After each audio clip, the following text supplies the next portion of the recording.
Are you pleased with the life of this world rather than the hereafter? But little is the enjoyment of the life of this world as compared with the hereafter.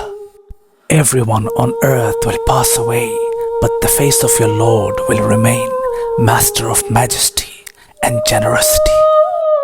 Truly, the life of this world is nothing but a quick passing enjoyment, and verily, the hereafter, that is the home that will remain forever. Let not then this present life deceive you.